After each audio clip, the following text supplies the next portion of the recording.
Welcome back to Colbert on Golf, presented by Midland Exteriors. Great to have you with us again this week as we talk about golf each and every week. And one of the growing facets, I think, in the game is the attention that is paid to the NCAA Division I men's tournament, and the ladies as well, but certainly the men's with exposure on Golf Channel now and that becoming such a popular channel and so much more media and availability out there.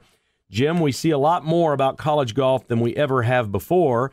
And I know you were a great college golfer and darn near won the thing in 1964. Before we talk about the state of the game now, tell me about 64. How close was it? Well, in those days, it was a match play tournament. You got seeded, and, I was a high seed, not a low seed. I played the guy from USC that was supposed to be a really good player, and I beat him in the first round, which gave me his path, through the rest of the tournament. But anyway, I made it to the 36-hole final. We were playing the Broadmoor in Colorado, and I was playing Terry Small.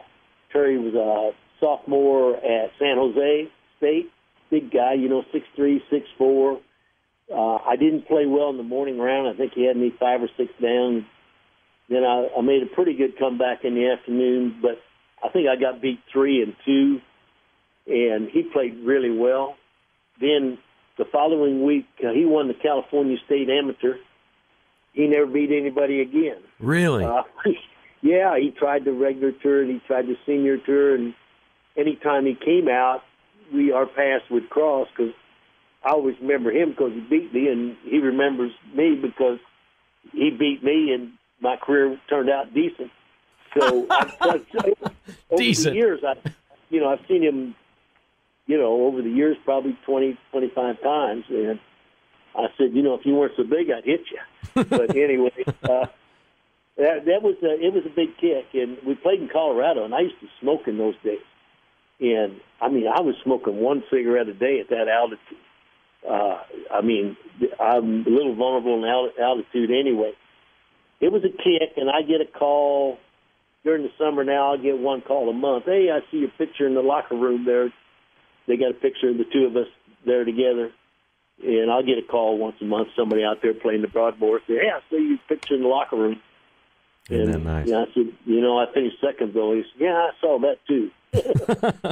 Well, Bryson DeChambeau is the champion this year from Southern Methodist University. He's the NCAA champion, and he's an interesting guy. I was reading a story earlier this week about him, Jim. He majors in physics, so he's a smart young man. He wears the Ben Hogan-style hat. He uses a push cart. All of these things are things that college kids don't really do. He employs something called vector putting, which takes into account length of putt, percentage of slope, and speed of green. He plays with a torque-balanced putter that keeps his stroke square to the plane, and all of his irons, 3-iron through pitching wedge, are the exact same length, 37.5 inches. He says it's easier for him to retain the exact same posture on every shot, which allows him to swing the same way each time. What do you think of that for that young guy? Well, the first thing I would think of, he is pretty darn smart. I would say the number one thing in golf, as far as consistency, being able to hit consistently really good shots, is posture. Almost everybody bends over way too much, and that's how Tiger gets in trouble. He bends over, and 70% of your weight is above the waist. So if you're bent over a little too far, you go in the backswing, you actually drop a little bit. The upper body gets a little lower, and when it gets a little lower, that means you're going to have to back off the ball as you hit it. So I'd say he's a pretty smart young guy. I'd never heard about that 37 or just every iron being the same length. But knowing what I know about posture in the golf swing, that seems to make a lot of sense. You had length of the club. You're going to hit your 9-iron a little further. You're going to hit short irons a little further in relationship to the longer irons.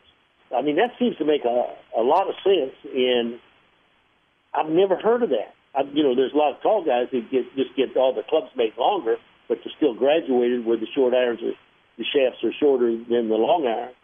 So there's a lot of tall guys and everything that play with different length clubs, but I've never heard of one where they're all the same length. But just thinking about it makes sense to me.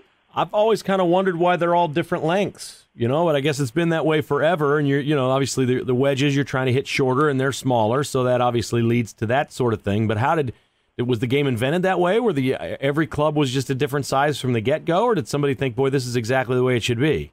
You going to have to back these questions down, Kevin. History lesson right here on Colbert on Golf. It's all. You know what? We'll have the answer next week on Colbert on Golf. How's that sound? Yeah.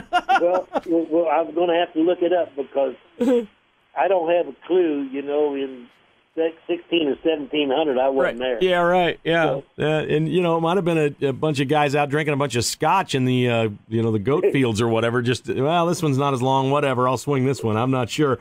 It does make sense, but I'm going to be curious to watch this guy again. His name is Bryson DeChambeau.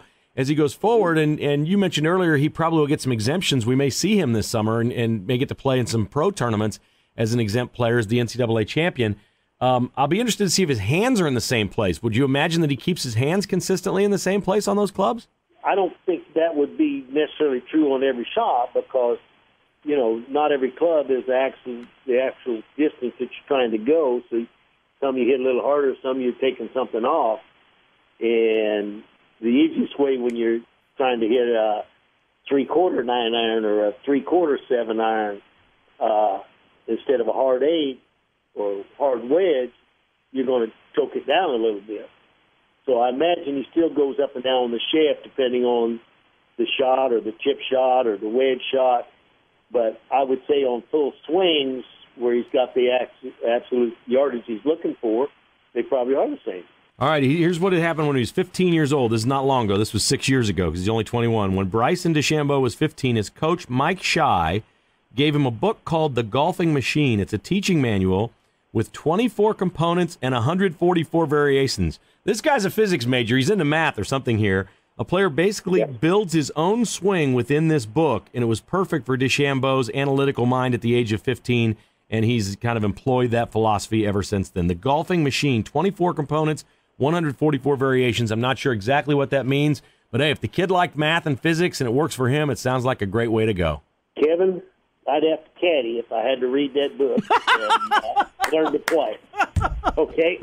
I've heard about that Golfing Machine. Mac O'Grady's big on that. It is so complicated and, I don't know, I won't call it nonsense. It is all physics. But, the guy I work with, Jimmy Ballard, and what we teach at our school is centrifugal force, and all that stuff has been through MIT and everything as to what goes where, and we've been validated every time we've been tested by anybody. And the Golfing Machine might get you there, but my chances of understanding that, I was a C student that could break 70, and that's what I'm looking for at Kansas State golf team, some C students that can break 70. Let's go get them. I hear you. Well, I think, as you mentioned, it gets you to the same place. If his thing's about posture, that's kind of what your thing is too. And so if it's getting you to the same place, it's a real strong fundamental of what the golf swing has to be. Yeah, when you talk about posture, when I finally went to Jimmy Ballard and everything, and then I got to be on the television quite a bit just to check my posture and everything, part of the posture is you have to keep your chin up. You have to keep your head up. You don't want to tuck it down in your chest. So you have to stand with your head up, and all of a sudden people ask me, right before you hit, how come you're looking at your caddy? Because he's standing out there on that side. Yeah. I wasn't looking at the caddy. I was just making sure that my posture was like I wanted it. I didn't want my head ducking down and my neck being bent over. Right. And, it obviously became obvious to some people that watch golf, because they were asking me, how come you look at your caddy? Well, I wasn't looking at Willie. I just, was checking my posture. There you have it. All right, we're talking with Jim Colbert. More Colbert on Golf coming up. The lucky couple in Michigan. Check this out. There's a very lucky couple in Michigan playing golf together. Oh, you won't believe what they did on a par 3. And Steve Williams is back. The caddy wasn't going to caddy this year. He's going to be on Adam Scott's bag. We'll talk about that next here on Colbert on Golf. You're listening to Colbert on Golf, built by Midland Exteriors. Online at MidlandExteriors.com. Midland Exteriors. We've thought of everything.